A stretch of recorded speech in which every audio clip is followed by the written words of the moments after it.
வணக்கம். ஆகாஷ்வாணி புதுச்சேரி மாநில செய்திகள் வாசிப்பவர் மலர்விழி.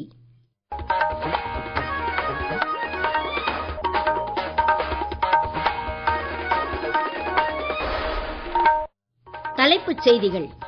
ஆபரேஷன் சிந்தூர் ராணுவ நடவடிக்கை இந்தியாவின் பாதுகாப்பு உத்திகளுக்கு புது பரிமாணம் வழங்கியிருப்பதாக பிரதமர் திரு நரேந்திர மோடி கூறியுள்ளார்.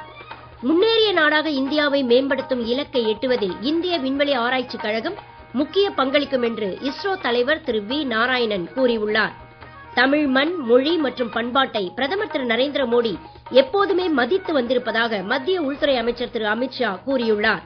புதுச்சேரியில் புதிதாக பிறந்த பெண் குழந்தைகளுக்கான பாதுகாப்பு திட்டத்தின் கீழ் வங்கிக் கணக்கு அட்டைகளை அமைச்சர் திரு ஜெயக்குமார் இன்று பயனாளிகளிடம் வழங்கினார். இனி விரிவான செய்திகள். பிரதமர் திரு நரேந்திர மோடி இன்று பீகார் மாநிலம் புத்தகயாவில் நடைபெற்ற விழாவில் மொத்தம் 13,000 கோடி ரூபாய் மதிப்புள்ள வளர்ச்சித் திட்டங்களை தொடக்கி வைத்து வேறு பல திட்டங்களுக்கு அடிக்கல் நாட்டினார்.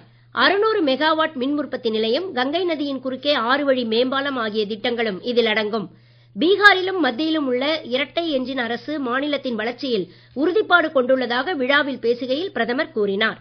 பிரதமரின் உரை குறித்து கூடுதல் விவரங்கள்.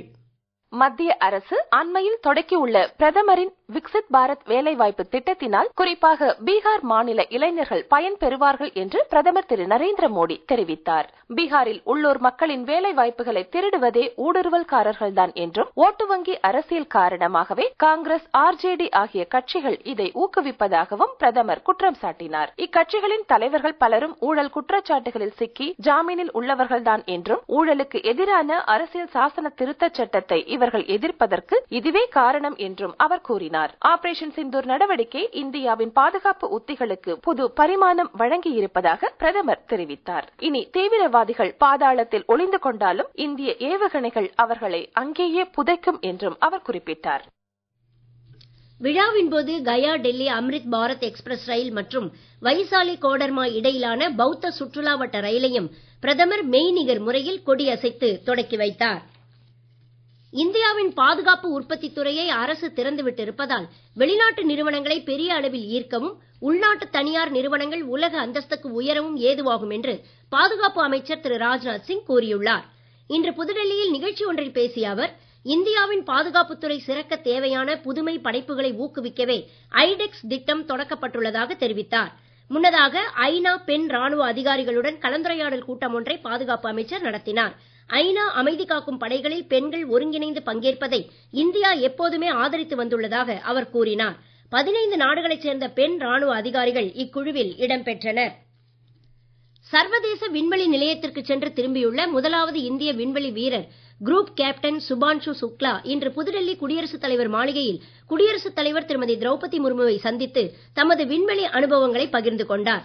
இஸ்ரோ தலைவர் டாக்டர் வி நாராயணன், மானுட விண்வெளி பயணத்தின் இயக்குனர் திரு தினேஷ் குமார் சிங், ககன்யான் விண்வெளி திட்டத்துடன் தொடர்புடைய group captain Prashanth Balakrishnan Nair, group captain Punyaslok Biswal ஆகியோர் இந்த சந்திப்பின் போது உடனிருந்தனர். ககன்யான் உட்பட அனைத்து எதிர்கால விண்வெளி திட்டங்களிலும் இவர்கள் வெற்றி பெற குடியரசுத் தலைவர் இந்த சந்திப்பின் போது வாழ்த்து தெரிவித்தார்.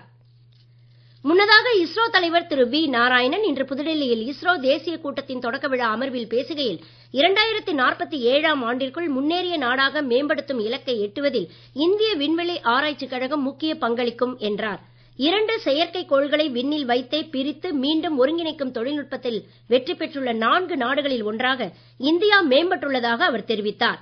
தற்போது நிலவை சுற்றி வரும் செயற்கைக்கோள்களில் மிக திறன் வாய்ந்த கேமராவுடன் கூடிய செயற்கைக்கோள் இந்தியாவிற்கு உரியது என்றும் அவர் தெரிவித்தார்.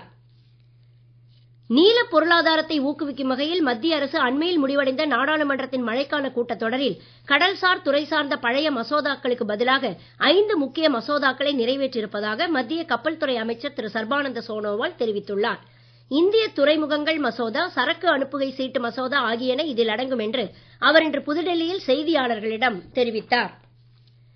தேசிய ஜனநாயக கூட்டணி எம்பிக்கள் இன்று புதுடெல்லியில் குடியரசு துணைத் தலைவர் பதவிக்கான கூட்டணி வேட்பாளர் திரு சி.பி. ராதாகிருஷ்ணனை சந்தித்து பாராட்டு தெரிவித்தனர்.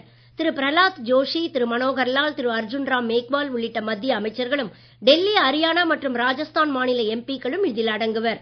குடியரசு துணைத் தலைவர் பதவிக்கான வேட்புமனு தாக்கல் நேற்று முடிவடைந்ததை தொடர்ந்து வேட்புமனு பரிசீலனை இன்று மேற்கொள்ளப்படுகிறது. தேர்தல் அடுத்த மாதம் 9ஆம் தேதி நடைபெறும். நாடாளுமன்ற இரு அவைகளின் உறுப்பினர்களும் தேர்தலில் வாக்களித்து புதிய குடியரசு துணைத் தலைவரை தேர்ந்தெடுக்க உள்ளனர். நீங்கள் கேட்டுக்கொண்டிருப்பது மாநில செய்திகள்.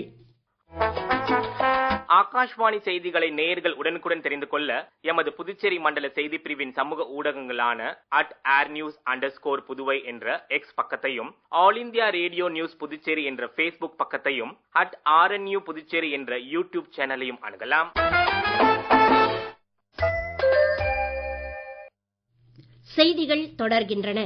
முன்பு தமிழகத்தை சேர்ந்த டாக்டர் APJ அப்துல் கலாமை குடியரசுத் தலைவர் பதவியில் அமரச் செய்த தேசிய ஜனநாயக கூட்டணிதான் தற்போது தமிழகத்தைச் சேர்ந்த திரு CP ராதாகிருஷ்ணனை குடியரசு துணைத் தலைவர் பதவிக்கான வேட்பாளராக நிறுத்தியிருப்பதாக மத்திய உள்துறை அமைச்சர் திரு அமித்ஷா கூறியுள்ளார்.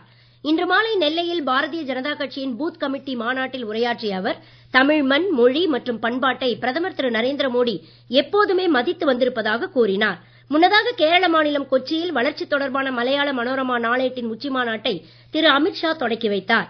கேரளத்தில் முழு எழுத்தறிவு, அதிக சுற்றுலா வாய்ப்புகள் மற்றும் வெளிநாடு வாழ் இந்தியர் எண்ணிக்கை போன்ற சாதகமான பல அம்சங்கள் உள்ள போதிலும் விசித்திரமான சில கொள்கைகள் காரணமாகவே வளர்ச்சி தடைபடுவதாக அவர் கூறினார். கொச்சியில் மாநில பிஜேபி நிர்வாகிகள் கூட்டத்திலும் மத்திய உள்துறை அமைச்சர் திரு அமித்ஷா கலந்து கொண்டார். 1639ஆம் ஆண்டு அப்போதைய சென்னப்பட்டணம் கிழக்கிந்திய கம்பெனியால் விஜயநகர சாம்ராஜ்யத்திடமிருந்து வாங்கப்பட்ட நாள் சென்னை தினமாக இன்று கொண்டாடப்படுகிறது. சென்னை நகரம் குறித்து ஒரு செய்தி தொகுப்பு. நாட்டிலேயே மக்கள் தொகை அதிகமுள்ள 6வது நகரமான சென்னை நகரம் லண்டனுக்கு அடுத்தபடியாக உலகிலேயே 2வது மிக பழைய மாநகராட்சியாகவும் திகழ்கிறது. சென்னப்பட்டணம் என்ற பெயர் பின்னர் மதராசப்பட்டணம், மதராஸ் என மாற்றி வழங்கிய நிலையில் தமிழக அரசு 1996ஆம் ஆண்டு மதராஸ் என்ற பெயரை சென்னை என்பதாக அதிகாரப்பூர்வமாக மாற்றி அறிவித்தது. சென்னை நகரின் மரீனா கடற்கரையும் பாரம்பரிய கட்டிடங்களும் உலக புகழ் பெற்றவை. பல்வேறு மொழிகள் மற்றும் கலாச்சாரங்களின் சங்கமமாக திகழும் சென்னை நகரம் வந்தாரை வாழ வைக்கும் நகரமாக போற்றப்படுவதும் குறிப்பிடத்தக்கது. புதுச்சேரியில் புதிதாக பிறந்த பெண் குழந்தைகளுக்கு வங்கிக் கணக்கில் தலா 50,000 ரூபாய் செலுத்தும் வகையிலான முதலமைச்சரின் பெண் குழந்தைகள் பாதுகாப்பு திட்டத்தின் கீழ் வங்கிக் கணக்கு அட்டைகளை மகளிர் மற்றும் குழந்தைகள் மேம்பாட்டுத்துறை அமைச்சர் திரு ஜெயக்குமார் இன்று பயனாளிகளிடம் வழங்கினார். அரசுத்துறை அதிகாரிகள், என்ஆர் காங்கிரஸ் பிரமுகர்கள் மற்றும் பொதுமக்கள் இந்நிகழ்ச்சியில் கலந்து கொண்டனர். ஏனாமில் கோதாவரியின் கிளை நதியான கௌதமி ஆற்றில் வெள்ள அபாயம் தொடர்ந்து நீடிக்கிறது. நீர்பிடிப்பு பகுதிகளிலிருந்து நீர்வரத்து அதிகரித்திருப்பதால் வினாடிக்கு சுமார் 13,43,000 கன அடி நீர் கடலுக்கு திறந்துவிடப்படுகிறது. தவுலேஸ்வரம் அணை பகுதியில் நீர்ப்பாசனத்துறையினர் வெள்ள அபாயம் குறித்து 2வது எச்சரிக்கை விடுத்துள்ளனர். வெள்ள பாதிப்புகளுக்கு வாய்ப்பு அதிகம் உள்ள தரியல்திப்பா மற்றும் ஐயன நகர் பகுதிகளை மண்டல நிர்வாக அதிகாரி திரு ஆர் முனுசாமி இன்று நேரில் பார்வையிட்டு முன்னெச்சரிக்கை நடவடிக்கைகளை ஆய்வு செய்தார். தாழ்வான பகுதிகளில் புகுந்துள்ள வெள்ள நீரை வெளியேற்றும் பணிகளும் தொடர்ந்து நடைபெற்று வருவதாக எமது ஏனாம் நிருபர் தெரிவிக்கிறார். இதற்கிடையே ஏனாம் அருகே 3ஆம் எண் தீவில் நேற்று நள்ளிரவு ONGC எரிவாயு குழாய்ப்பாதை வெடித்து தீப்பிடித்ததை தரியல்திப்பா கிராமவாசிகள் கண்டு காவல்துறைக்கு தகவல் தெரிவித்ததை தொடர்ந்து தீயணைப்பு படையினர் விரைந்து வந்து தீயணைப்பு பணியில் ஈடுபட்டனர். ஏனாம் அதிகாரிகள் உடனடியாக ONGC அதிகாரிகளை தொடர்பு கொண்டு குழாய்ப்பாதையில் எரிவாயு அனுப்பப்படுவதை நிறுத்தினர். பின்னர் தீ முற்றிலும் அணைக்கப்பட்டதாக ஏனாம் காவல்துறை கண்காணிப்பாளர் திரு சி கோதண்டராம் தெரிவித்தார். புதுச்சேரியில் கலை மாமணி விருதாளர் சங்கம் சார்பில் முருங்கப்பாக்கம் திரௌபதி அம்மன் கோவில் தெருவில் நடைபெறும் விழாவில் தமிழகம் மற்றும் புதுச்சேரியில் இருந்து 80 கலைக்குழுக்களைச் சேர்ந்த சுமார் 700 கலைஞர்கள் கலந்து கொண்டு தொடர்ந்து 79 மணி நேரம் பல்வேறு கலை நிகழ்ச்சிகளை வழங்கும் வகையிலான ஈச் உலக சாதனை முயற்சியில் ஈடுபட்டுள்ளனர். மத நல்லிணக்கம், ஜனநாயக வாக்குரிமை, சுற்றுச்சூழல் பாதுகாப்பு, போதை ஒழிப்பு மற்றும் இரத்த தானம் குறித்த விழிப்புணர்வு ஏற்படுத்தும் வகையில் இயல், இசை, நாடகம், நாட்டியம், ஓவியம், சிற்பம் மற்றும் யோகா கலைகளை இவர்கள் நிகழ்த்தி வருகின்றனர். ஈச் உலக சாதனை அமைப்பின் நிறுவன தலைவர் டாக்டர் தமிழ்வாணன் நேற்று தொடக்கி வைத்த இந்நிகழ்வு இடைவிடாமல் நடைபெற்று வரும் ஞாயிற்றுக்கிழமை முடிவடைய உள்ளது. வளிமண்டல கீழடுக்கு சுழற்சி காரணமாக இன்றைய தினம் தமிழகத்தில் ஒரு சில இடங்களில் மற்றும் புதுச்சேரி, காரைக்கால் பகுதிகளில் லேசானது முதல் மிதமான மழை பெய்யக்கூடும் என சென்னை வானிலை ஆய்வு மையம் தெரிவித்துள்ளது.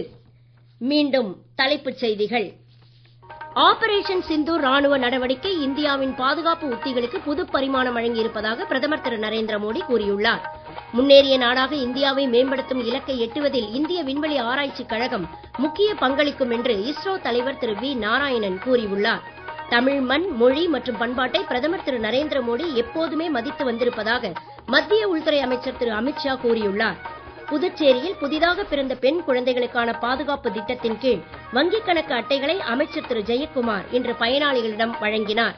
இத்துடன் இந்த செய்தி அறிக்கை நிறைவு பெறுகிறது. வணக்கம்.